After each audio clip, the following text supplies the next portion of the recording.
कर्नाटकची कृती आहे. महानगरपालिकेच्या निवडणुका या सुरुवात झालेल्या आहेत.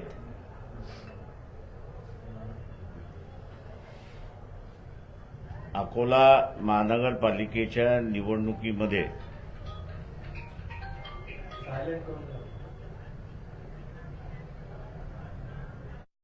आणि अविकसित शहरामध्ये राहायचं आहे का याचा निर्णय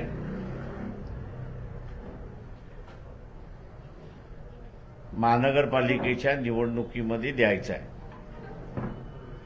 याचं उत्तरदायित्व मी असं मानतो की या शहरातला जो बुद्धिजीवी आहे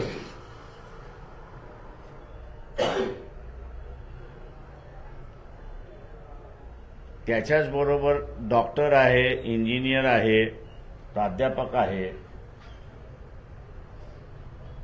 आय लव्ह अकोला असा म्हणणारा वर्ग जो आहे त्याला ह्याचा निर्णय द्यायचा आहे की त्याला घाणीमध्ये राहायचं आहे की विकसित शहरामध्ये राहायचं आहे अशी परिस्थिती आहे. तर सरळ सरळ भारतीय जनता पक्षाला मतदान द्या, कमळाला मतदान द्या. या शहराला विकसित करायचं असेल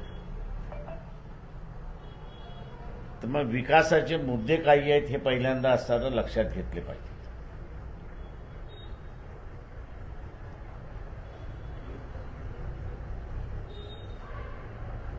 या शहरामध्ये ज्याची गरज आहे ती म्हणजे महिलांसाठी असणारं पहिल्यांदा असणारं इंडोर स्टेडियम असं मी त्या ठिकाणी मानतोय. दुसरं जे आहे या शहरामध्ये टॅक्सेशनच्या संदर्भातली भूमिका ही महत्वाची असली पाहिजे. आम्ही असताना मानतोय की धनश्री देव यांनी जे पिटिशन केलं होतं टॅक्सेशनच्या संदर्भातलं, उद्याची सत्ता आली तर त्या नियमाप्रमाणे आम्ही असणारं टॅक्सेशन या ठिकाणी लावू. टॅक्सेशन मार्फत जी लूट चाललेली आहे ती लूट आम्ही असणारं या ठिकाणी थांबवणार आहोत. दुसरं जे आहे याच्यामध्ये महापौर ज्यावेळेस वंचित आघाडीचा होता, वंचित बहुजन आघाडीचा होता, त्यावेळेस एक दिवसाआड पाणी आम्ही असणारं सुरुवात केली होती. सी सिस्टम इंटॅक्ट आहे. देण्याची मानसिकता पाहिजे, काम करण्याची मानसिकता पाहिजे. आज जे 9 दिवसाला पाणी येतंय, मी पुन्हा म्हणतो 9 दिवसावरती येणारं पाणी ज्यांना ज्यांना पाहिजे आहे त्या सगळ्यांनी त्या सगळ्यांनी भारतीय जनता पक्षाला खुशाल मतदान त्या ठिकाणी द्यावं. ज्यांना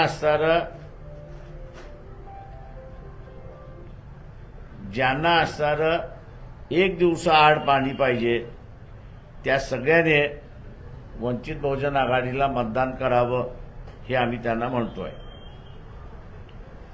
शहर वाढते आणि त्याच्यामुळे आपण असणारा वाहन धरणाकडे त्या ठिकाणी पाहतो पाणी रिझर्व्ह करण्यासाठी.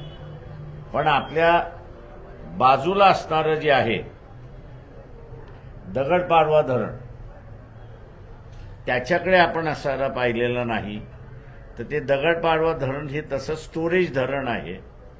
तर त्याच्यातलंही पाणी ह्या शहरासाठी रिझर्व्ह करता येतं आणि ते रिझर्व्ह करायचं असेल तर महानगरपालिकेची डिमांड त्या पद्धतीने गेली पाहिजे तर ते रिझर्व्ह होईल अशी परिस्थिती आहे.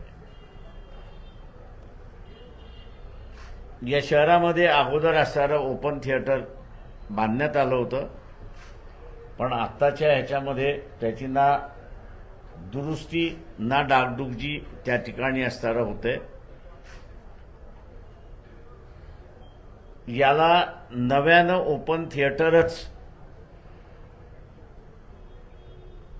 आणि हे मल्टी ओपन थिएटर त्याच्यामध्ये आपल्याला करता येतं.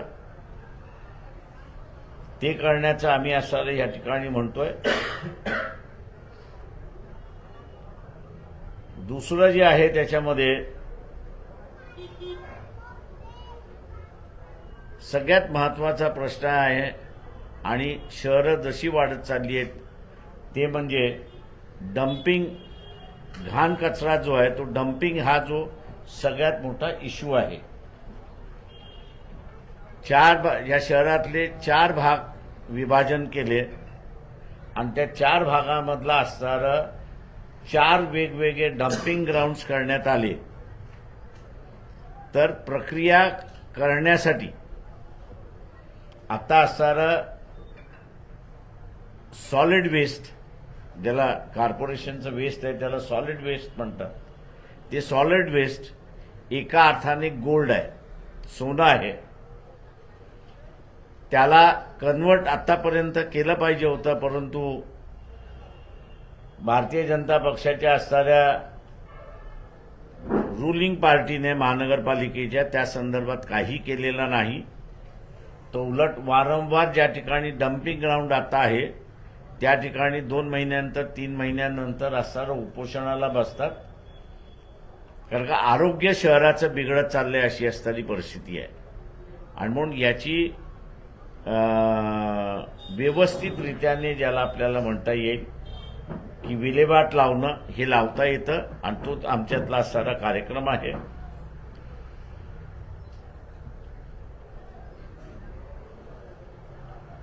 शॉप ऍक्ट चं आता असणारं भाडं आम्ही 20 वर्ष वाढवलं नाही आणि म्हणून एकंदरीत 6,000चं भाडं जे वाढवलेलं आहे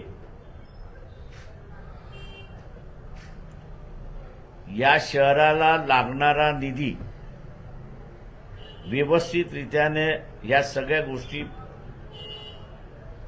पुरवण्यासाठी लागणारा जो निधी आहे त्याचं आम्ही असणारे कॅल्क्युलेशन, त्याचं असणारं एक बजेट आम्ही येत्या काही दिवसामध्ये त्या ठिकाणी सादर करू. पण त्या हिशेबाने आम्ही असणारं ज्यावेळेस धरतो त्यावेळेस 6,000चं हा जो शॉप ऍक्ट वाढवलेला आहे अर्धा जरी केला तरी या शहराच्या रेव्हेन्यूमध्ये फार फरक पडत नाही अशी परिस्थिती आहे. आणि म्हणून तो हाफ करण्याचा आम्ही त्या ठिकाणी ठरवलेला आहे. आपल्याकडे असणारं एकच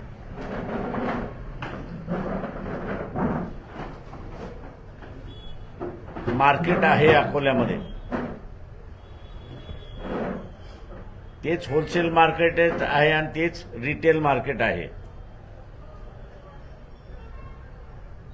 तेव्हा ह्या रिटेल मार्केटची असणारी एक नवीन संकल्पना आम्ही असणारी या ठिकाणी राबवू इच्छितो आणि ती म्हणजे अनेक सोसायट्या उभ्या राहिलेल्या आहेत आणि अनेक सोसायट्या ज्या उभ्या राहिलेल्या आहेत त्याची असणारी ओपन प्लॉट्स याची असणारी मालकी कॉर्पोरेशनकडे आहे.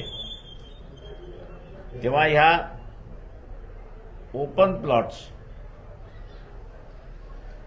इव्हनिंग बाजार ज्याला आपण म्हणतो, संध्याकाळचा बाजार आपण ज्याला म्हणतो, 5 ते 9 किंवा 5 ते 10 असा त्या ठिकाणी राबवल्या जाईल. पण राबवत असताना एक गोष्ट त्याच्यातली असताना होणार आहे ती म्हणजे परमनंटली कोणी राहणार नाही. तो संध्याकाळी 5 वाजता त्याचं सामान घेऊन येईल आणि संध्याकाळी जाताना तो स्वतःचं सामान घेऊन जाईल. तिथला जो काही कचरा बिचरा होणार आहे तो त्याच ठिकाणी त्यांनीच टाकायचा आहे. ही सिस्टम कुठे चालली असेल कोणाला हे माहिती असेल तर दिल्लीमध्ये दिल्ली हट नावाचा असणारा एक इलाका आहे, म्हणजे दिल्ली हट नावाचा असणारा बाजारपेठ आहे. ती संध्याकाळी ओपन होते. लोक तिथे घेऊन येतात, त्यांना जे काही विकायचे आहे ते विकतात तिथे आणि जाताना आपल्याबरोबर ते सगळं घेऊन जातात आणि ते मोकळं राहतात. दिवसभर ते मोकळं राहतं अशी असणारी परिस्थिती आहे.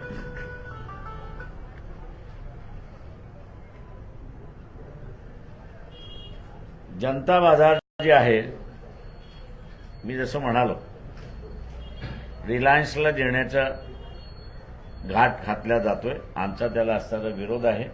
बाजार आहे ते महानगरपालिकेचंच बाजार राहिलं पाहिजे, ते कुठल्याही प्रायव्हेट सेक्टरला जाता कामा नये. तापडिया नगरचा असणारा ब्रिज गेले 9 वर्ष रिंगाळतोय रेल्वेवरचा. त्याचं कंप्लीट करण्याचं असणारं आश्वासन आम्ही असणारं त्या ठिकाणी देतोय.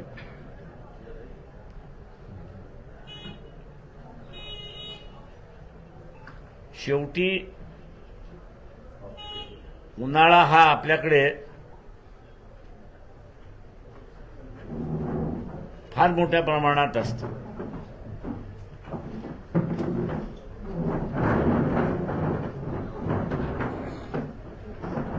आणि शहरामध्ये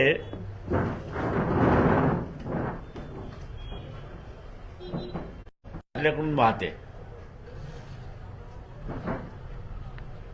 जगभरामध्ये जिथे टेम्परेचर व्हेरी हाय आहे आणि त्या शहरांमधून असणारा नदी वाहणार असेल तर उन्हाळ्यातलं टेम्परेचर कमी करण्यासाठी त्या नदीचा असणारा वापर केला जातो. मोरणा नदी आणि इतर नद्या ज्या आहेत त्यांच्यातलं असणारं पाणी हे 90% वापरल्या जाते अशी असणारी परिस्थिती नाही. किंवा रेल्वे लाईनच्या खालच्या बाजूला आपण असणारा पाहिलं तर या पाण्याचा वापरच होत नाही. मोरणा नदीच्या शहराच्या शेवटच्या भागाला म्हणजे गांधीग्रामकडे आपण जातो त्या भागाकडे महानगरपालिकेने असणारा एक बंधारा बांधला. तर ज्या पद्धतीने बाळापूरला पॉवर हाऊसनी बंधारा बांधलेला आहे आणि आज आपण असं बघितलं उन्हाळ्यामध्ये बाळापूर हे 3 डिग्री टेम्परेचर कमी असतं अकोल्यापेक्षा. म्हणजे हा अनुभव आहे. तेव्हा उन्हाळ्यातलं टेम्परेचर 3 डिग्रीने कमी करणं किंवा असणारं ज्याला आपल्याला म्हणता येईल की ड्राय वेदरमध्ये थोडासा ओलावा तो असणारा शहराला या ठिकाणी मिळू शकतो. आणि वॉटर कन्झर्वेशनला जे आहे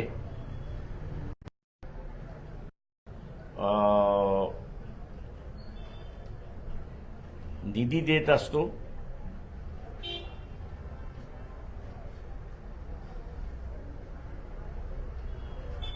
सुप्रीम कोर्टाने अकोल्याच्या संदर्भातला दिलेला निर्णय आपण जर पाहिला,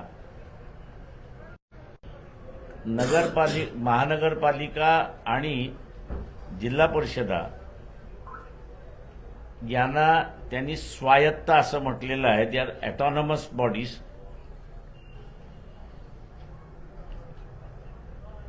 कल्पना पुन्हा अकोला महानगरपालिका वंचित बहुजन आघाडीच्या सत्ता आली तर ही सेंट्रल गव्हर्नमेंट स्टेट गव्हर्नमेंट या दोघांच्या ज्या योजना असतात या योजनेला कॉर्पोरेशन ही एजन्सी आपल्याला करता येते. आणि कॉर्पोरेशन ही एजन्सी केली आपण एकदा तर मग त्या कामाचं फर्स्ट प्रेफरन्स त्या कॉर्पोरेशनला मिळतं. म्हणजे समजा आता असणारं कॉर्पोरेशनचं बजेट आपण ढोबळपणाने मी असं धरतोय की 1000 कोटीचं आहे असं धरून चालू. आणि आपलं उत्पन्न जे आहे ते असणारं 800 कोटीचं उत्पन्न आहे. 200 कोटीचा गॅप आहे असं आपण त्या ठिकाणी धरलं तर स्टेट सेंट्रल गव्हर्नमेंट कॉर्पोरेशनकडे इन्फ्रास्ट्रक्चर असल्यामुळे म्हणजे इंजिनिअरिंगचं इन्फ्रास्ट्रक्चर आहे, आर्किटेक्चरचं असणारं इन्फ्रास्ट्रक्चर आहे, बजेटिंग करणारं असणारं इन्फ्रास्ट्रक्चर आहे, मॉनिटरिंग करणारं असणारं इन्फ्रास्ट्रक्चर आहे आणि हे इन्फ्रास्ट्रक्चर असल्यामुळे एजन्सी म्हणून आपण असणारं काम केलं तर हा जो बजेट डेफिशियन्सी जो आहे तो बजेट डेफिशियन्सी आपल्याला असणारं या ठिकाणी भरून काढता येईल आणि इक्वलायझेशन जे आहे ते इक्वलायझेशन आपल्याला या ठिकाणी करता येईल. मी अकोल्यातल्या रहिवाशांना असणारं आवाहन करणार आहे की यावेळेस तुम्ही वंचित बहुजन आघाडीला मतदान करा, सत्ता द्या. मुंबई कॉर्पोरेशन ज्या पद्धतीने एक इंडिपेंडेंट आहे म्हणजे तिला ना तर सेंट्रलची गरज लागत ना राज्याची गरज लागत. याचं कारण की गेल्या 200 वर्षाच्या कालावधीमध्ये कॉर्पोरेशनच्या त्यांचं डेट स्टॉक असा म्हणजे लाईफ डेट स्टॉक मी असं म्हणेन वेगवेगळ्या बँकांमध्ये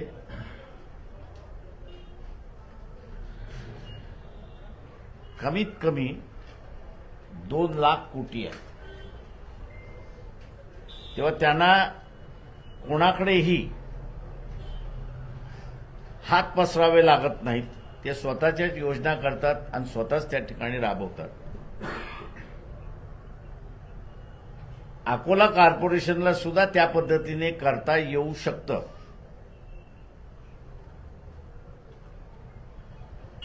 आता कुठेतरी मी असं म्हणेन की अकोल्यातले काही यंगर जनरेशन मायग्रेशन थांबून अकोल्यामध्ये जो नॅचरल क्रॉप आहे पल्सेसचा आणि कापसाचा याच्यावरती प्रोसेसिंग करणारे युनिट्स त्यांनी उभ्या केलेले आहेत किंवा करतायत किंवा इन पाईपलाईन आहे. पण या सगळ्यांची असणारी डिफिकल्टी एक आहे की कनेक्टिव्हिटी अकोल्याला चांगली आहे म्हणजे रेल्वेची कनेक्टिव्हिटी आहे, एअरची ही कनेक्टिव्हिटी आहे, रोड्सची ही कनेक्टिव्हिटी आहे. पण बिझनेस सेंटर्स ज्याला आपण म्हणतो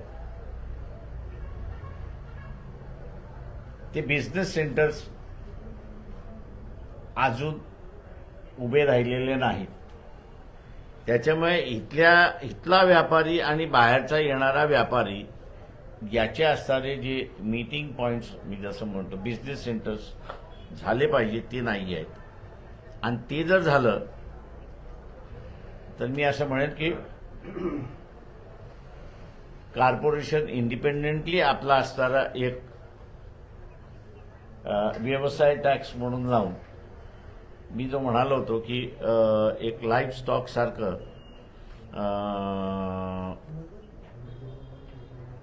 सस्टेनेबल फंड हा जो डेव्हलप करता येईल तो या ठिकाणी होऊ शकतो अशी असणारी परिस्थिती आहे.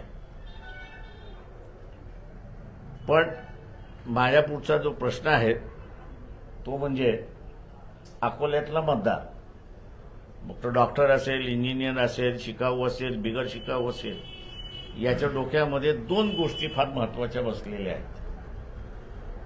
त्या म्हणजे एक धर्म आणि दुसरी जात. या दोघातून बाहेर पडले तर आत्ता जे काही कापसाचा विकास होतोय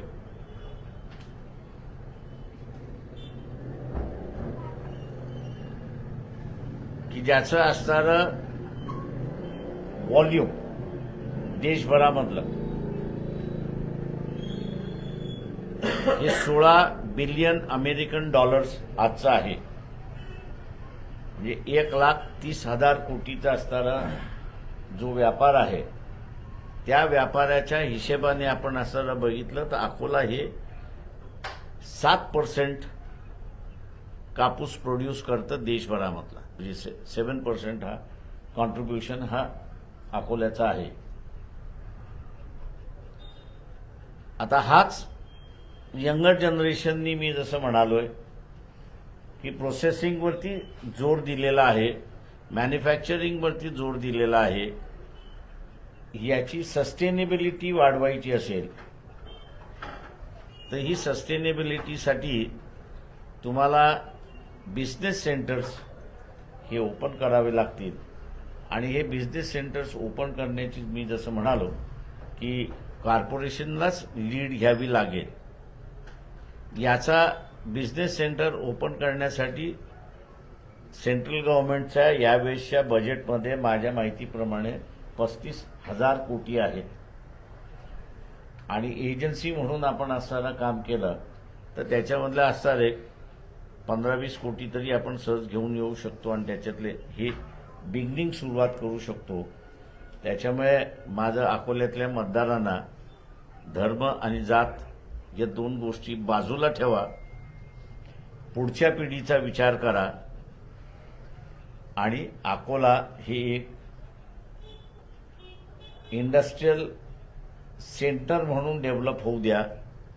ती करण्याची क्षमता बहुजन आघाडीच्या टीममध्ये आहे, एवढं मी सांगू शकतो. घाणीत राहायचं असेल तर बीजेपीला मतदान द्या. एजेंडा म्हणावा लागेल हा आमचा अजेंडा. तुमचा वैयक्तिक हा वंचितचा पूर्ण एजेंडा आहे. अकोल्याचा अजेंडा आहे. हा अकोल्याचा अजेंडा आहे. तर अकोल्यात युती होणार आहे की नाही? म्हणावं तो नाही बरोबर, काँग्रेस बरोबर असेल किंवा ज्या प्रकारे चांदूर रेल्वेत केली शिवसेना राष्ट्रवादी. ओबाटा बरोबरी झाली, आमची शिवसेनेबरोबरी झाली, अजित पवाराबरोबर झाली, काँग्रेस बरोबर झाली. स्थानिक लोक जे निर्णय घेतील ते घेतील. बाळासाहेबांच्या बिटवीन द लाईन जे आहे की एक तर तुम्ही तुमचा जाहीरनामा जाहीर केलाय, म्हणजे पक्षाचं काय हे आहे. दुसरा विषय असा आहे की तुम्ही सांगितलं की आम्हाला पूर्ण सत्ता द्यामध्ये तुम्ही सोबळावर लढणार आहात. दोन्ही गोष्टी शिक्कामोर्तबाद झाल्या असं समजायचं. ते मी असं म्हटलंय, घाणीत राहायचं असेल तर बीजेपीला मतदान द्या. कोणी द्या तर डॉक्टरांनी द्या, इंजिनियरनी द्या, वकिलांनी द्या, प्राध्यापकांनी द्या, आय लव्ह अकोला म्हणणाऱ्यांनी द्या. आता तुम्हाला जर त्याच्यातून बाहेर पडायचं असेल तर we are one of the players. आमच्यासारखे अनेक प्लेयर्स आहेत. तुम्ही प्रेसमध्ये आणखी एक मुद्दा मांडला की जात आणि धर्म मानणारे अकोल्यावाले. त्यांनी जर म्हणलं जात आणि धर्मासाठी आम्हाला घाणीत राहणे आवडेल तर मग तो निर्णय त्यांनी द्यावा ना, आम्ही कुठे नाही म्हणतोय. त्यांनी बीजेपीच्या बाजूने निर्णय दिला, आता निकष हाच निघतो की त्यांना घाणीत राहायचंय. वेल अँड गुड, लोकशाहीचा निर्णय आहे, तो मान्य करावा लागतो तुम्हाला. मला काँग्रेस सोबत युती फायनल समजायची काय? काँग्रेस सोबत जे तुमची बोलणी चालू आहे. मी तुम्हाला काय म्हणालो, ओबाटा शिवसेनेबरोबर सुद्धा बोलली चाललेली आहे. एकनाथ शिंदे शिवसेनेबरोबर सुद्धा बोलली चाललेली आहे. अजित पवारांबरोबर सुद्धा बोलली चाललेली आहे. शरद पवारांबरोबर सुद्धा बोलली चाललेली आहे. काँग्रेसबरोबर सुद्धा बोलली चाललेली आहे. जी बोलणी चालली नाही ती फक्त बीजेपी बरोबर. आणि ह्या सगळ्या ठिकाणी एका बरोबर नाही, वेगवेगळ्या ठिकाणी आहे. त्याच्यामुळे आम्ही असं जिल्ह्यानं सांगितलं की तुम्हाला जे पाहिजे ते करा आणि निवडून या. भाजपकडून तुम्हाला कोणतेही पक्ष चालेल सोबत? हाय. बाळासाहेब, बाळापूरला आपली मतं ट्रान्सफर नाही झाली तर तुम्ही स्थानिक आघाडीला कोणता संदेश देतात त्याला? बाळापूरला दलित आणि मुस्लिम ही मतं ती ट्रान्सफर झाली नाही, त्यामुळे तुमचा ते पराभव झाला. तुमचा अनालिसिस पूर्णपणे चुकीचं आहे. त्याच्यामुळे नो कॉमेंट्स. माझ्याकडे असताना माझ्याकडे प्रभाग वाईज जी मतदान मला मिळतं किंवा विधानसभेमध्ये आम्हाला मिळालं त्याच्यापैकी प्रभाग वाईज किती किती कमी झाली आणि कुठल्या कुठल्या वस्तीमधली कमी झाली तीही आमच्याकडे आहे. त्याच्यामुळे असं पराभव तुमचा काय? पराभव झाला, मी मान्य करतो पराभव झाला. त्याचे कारण काय असतील? त्याची अनेक कारणं आहेत, ते ह्याच्यामध्ये नाही मी चर्चा करत. हे डायव्हर्ट करत नाही आम्ही. त्याच्यामुळे तुम्हाला असं विचारायचं असेल तर आज याच्यावरतीच विचारा, नाही तर प्रेस कॉन्फरन्स संपली. बाळासाहेब, तुम्ही सर्व पक्षांसोबत तुमची बोलणी सुरू आहे. समवॉट नियर अबाउट कोणासोबत फायनल होत आहे चर्चा अशी? कुठे ते आहे? व्हेरियस स्टेजेस आहेत, व्हेरियस महानगरपालिकेमधले आहेत. नियर अबाउट कुठे होणार आहे किंवा जवळपास ते- चर्चा झाली का अशी? असं आहे, त्याच्यामध्ये वाटाघाटी ह्या चालत राहतील शेवटपर्यंत. 29 तारखेला आम्हाला एक्झॅक्ट पिक्चर येईल की कोण कुठं कोणाबरोबर समझोता करते ते. मुंबईमध्ये जागा वाटपासंदर्भात काही बोलणं झालं का तुमच्याकडनं? नाही, ते सगळं धैर्यवान फुंडकर बघतात तिथे मुंबई. बाळासाहेब, नवोदय तयार आहे. आपको बाळासाहेब, के लिए किसी के साथ युति? अभी तक तो किसी का प्रस्ताव नहीं आया है. तिसरी आघाडी आपल्याकडे आली होती. नवरदेव तयार आहे, मुली पाहणं सुरू आहे. मात्र शेवटी लग्न कोणत्या मुलीसोबत केलं? तुम्ही सांगितले सर्वांची चर्चा झाली. म्हणून मी म्हटलं ना, सगळ्या मुली पाहणं आहेत हे बरोबर आहे. जी पसंत ती पसंत आली तिचा बरोबर होणार. मुलगी आली होती तुम्हाला. झालीच नाही ना, अजून झालीच नाही ना, अजून झालीच नाही हे तर कुठं सांगणार. चहा पाण्याचा कार्यक्रम सुरू आहे. सर, बड़े पक्षों के साथ अगर नहीं होती है युति तो जो छोटे मोटे घटक होते हैं जैसे छोटी छोटी पार्टी म्हणजे उनके साथ में तो हो रहा है, उनको हम लोग बचा रहे हैं. साहेब, यांनी जे बंडखोरी केलेली आहे भारतीय जनता पार्टीसोबत तिसरी आघाडी आपल्याकडे आली होती का? जसे हरीश आलिमचंद आणि अशोक पवार. ते महिन्याभरापूर्वी येऊन गेले होते हे सगळे. मी म्हटलं तुमचा अगोदर शेप होऊ द्या आणि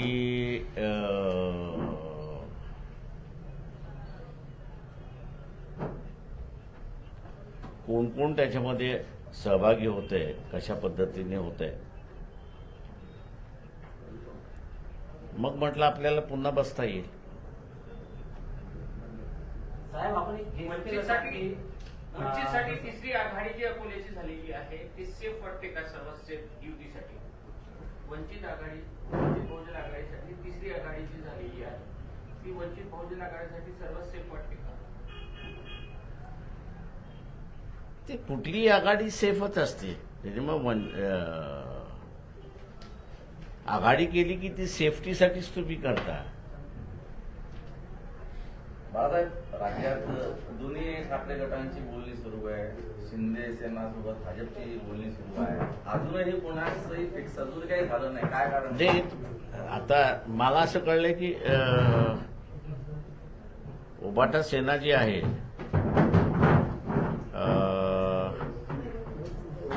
त्यांचं सेटल झालंय असं मला कळलंय. सॉरी बाळासाहेब. नाही, उबाटा सेना जी आहे आणि राज ठाकरे जी आहे यांच्या ॲज कुठे सेटल झाले असं आम्हाला कळलेलं आहे. त्याच्यामध्ये राज ठाकरे म्हणतात जोपर्यंत जागा वाटपाचं होत नाही तोपर्यंत काही डिक्लेअर करू नका अशी ठाम भूमिका घेतली. हो, ते त्यांचं ठरलेलं आहे माझ्या अंदाजानं. म्हणजे फॉर्म्युला ठरलेला आहे की किती किती घ्यायचा. ते एखाद्या दुसऱ्या सीटवरनं वादावादी होत राहणारच. साहेब, तुम्ही अकोला विकासाच्या बाबतीत बोलले तर अकोल्याच्या भूमिगत गटार योजनेच्या बाबतीत तुम्ही बोलले नाही. कारण भूमिगत गटार योजनेची ही पाईपलाईन जी आहे ती फक्त 9 इंच टाकण्यात चाललेली आहे. एक लक्षात घ्या की ही पाईपलाईन ह्याला तुम्हाला जर दोष द्यायचा असेल कोणाला तर आता आजारी आहेत पण नाव सांगतो त्याच्यामध्ये तुम्ही असणारा धोत्रे साहेबांना तुम्ही असणारा त्याचा दोष द्या. कारण का 350 कोटी त्यावेळेस असणारी योजना म्हणून मी म्हटलं की गटार योजना जी आहे ती मुद्दामून मी केलेली नाहीये. जी ज्याचा मास्टर प्लॅन असणारा सेंट्रल गव्हर्नमेंटने करून दिला होता आपल्याला आणि त्याच्यातले 350 कोटी रुपये त्यांनी आपल्याला सँक्शन दिले होते, आलेही होते आपल्याकडे अकोला महानगरपालिकेत. पण खासदारांनी पत्र दिलेलं आहे आणि ते मी त्यावेळेस हे केलं होतं की अकोल्याला गटार योजना नको. आता मी काही खासदार नव्हतो, धोत्रे साहेब इथले खासदार होते, त्यांनी असणारं ते पत्र दिलं आणि ते पत्र दिल्यानंतर अजित पवारांनी फायनान्स मिनिस्टर असल्यामुळे त्यांनी बारामतीकडे ते पैसे वळवले. मला फोन करून सांगितलं, प्रकाशराव तुमचे पैसे मी पळवले, आणि त्यांनीच मला ते खासदाराचं पत्र दिलं मग हातात. आणि आताची जी योजना आहे ही अनवर्केबल आहे, तिला रिवाईज करावं लागेल अशी परिस्थिती आहे आणि त्याचं नव्यानं मास्टर प्लॅन तयार करावा लागणार आहे. त्याच्यातला सगळ्यात मोठा फ्लॉ सांगतो की अपस्ट्रीमला डिस्पोजल दाखवलेला आहे. आता अपस्ट्रीमला डिस्पोजल तुम्हाला दाखवायचं असेल तर त्याला पंपिंग करावं लागतं. म्हणजे 24/7 जसं आपण म्हणतो तसं हे 24/365 डेज सारखं तुम्हाला पंपिंग करावं लागणार आहे आणि त्या इलेक्ट्रिसिटीचं वीज आणि बिल हे आपल्याला भरावं लागेल अशी परिस्थिती आहे. सर, मी याची चौकशी केली असता त्यांनी सांगितलं की फक्त याच्यामध्ये मलमिश्रित पाणी जाणार आहे. त्या 9 इंची पाईपलाईन मधून, जसं आपल्या घरचा आउटलेट 6 ते 7 इंच आहे, पण ऍक्च्युली जर पाहिलं तर ती पाईपलाईन 9 इंचाची टाकल्या गेलेली आहे. आणि नदीतही त्यांनी पाईपलाईन, कसं तुम्ही आता नदीचं बोलतो की नदीत एक तळ तयार करायला पाहिजे आणि तिथं वातावरण आहे. तुम्हाला काय कशासाठी आता असताना नवीन टेक्नॉलॉजी अशी आली आहे की मी आता तुम्हाला जे सांगितलं की सॉलिड वेस्ट हे आता सोनं आहे, सोन्याच्या भावामध्ये चाललेलं आहे. ते प्रॉपर प्लॅनिंग नसल्यामुळे आणि जुना असलेला प्लॅन रिजेक्ट करून का त्याच्यात खाता येत नाही म्हणून तो रिजेक्ट केला आणि खाणारा प्लॅन तयार केलेला आहे. महापालिकेच्या व्यतिरिक्त एक प्रश्न आहे, तो राज्यातल्या जेवढ्या कृषी जिल्हा परिषद आहेत त्यातल्या ज्या 20% कृषीच्या योजना होत्या त्या सगळ्या वळत्या गेल्या स्टेटवर. त्याच्या मागे काय लॉजिक असावं? पैसे नाही आहेत.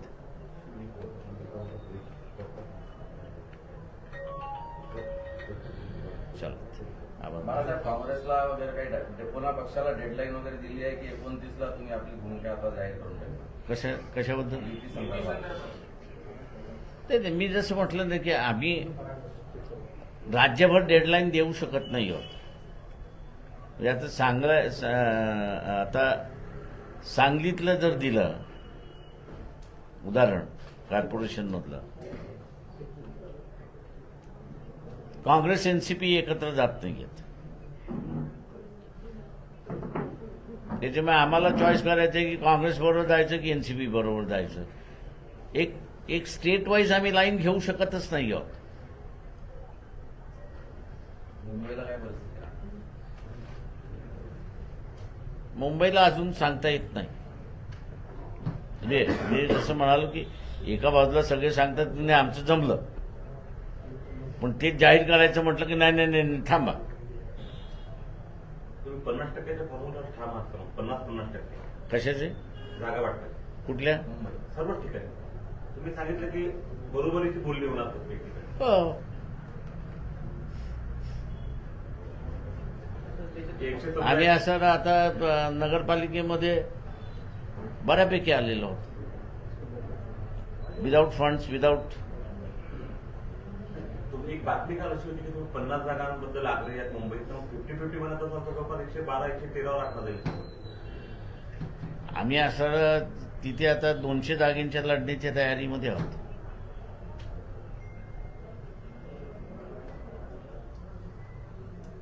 बाळासाहेब, अकोल्यात जी चर्चा होत नाही हे काँग्रेसचे जे चेहरे असतील म्हणजे साजिद खान पठाण, डॉक्टर जिशान आणि प्रकाश तायडे यांच्यामुळे ही आघाडी होत नाही असं मला माहिती चर्चा आहे बाहेर, ती खरी आहे? मला माहित नाही, ते तुम्ही स्थानिकवाल्यांना विचारा. नाही म्हणजे तुम्ही तसे काही निर्णय दिले काय ठिकाणी? आम्ही कोणालाच काही निर्देश दिले नाहीत, काही दिलेत. आम्ही सरळ सांगितले की तुम्ही तुमच्या स्तरावरती जे तुम्हाला योग्य वाटते ते ठरवा.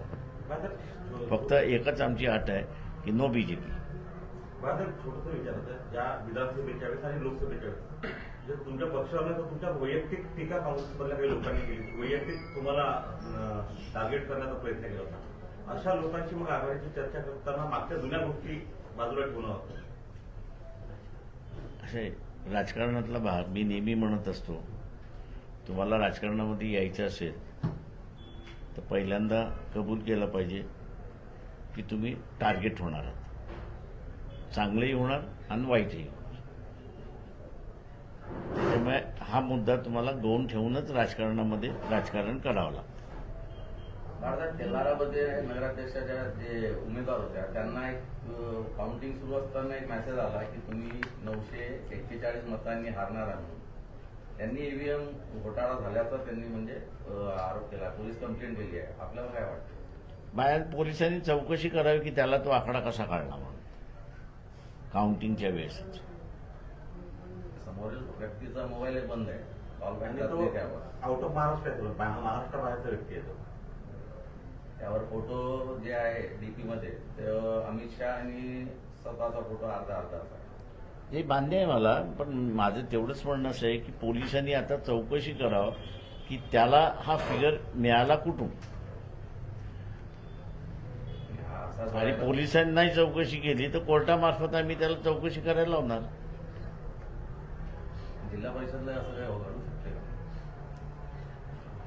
या सगळ्या मशीन ज्या आहेत, मी जसं म्हणालोय, म्हणजे या मॅन्युप्युलेटेड आहेत. जिथे जो उमेदवार समजा 200 मतांनी जिंकून आलेला आहे असं धरा की फॅक्च्युअली तो 2000 जिंकून आलेला आहे.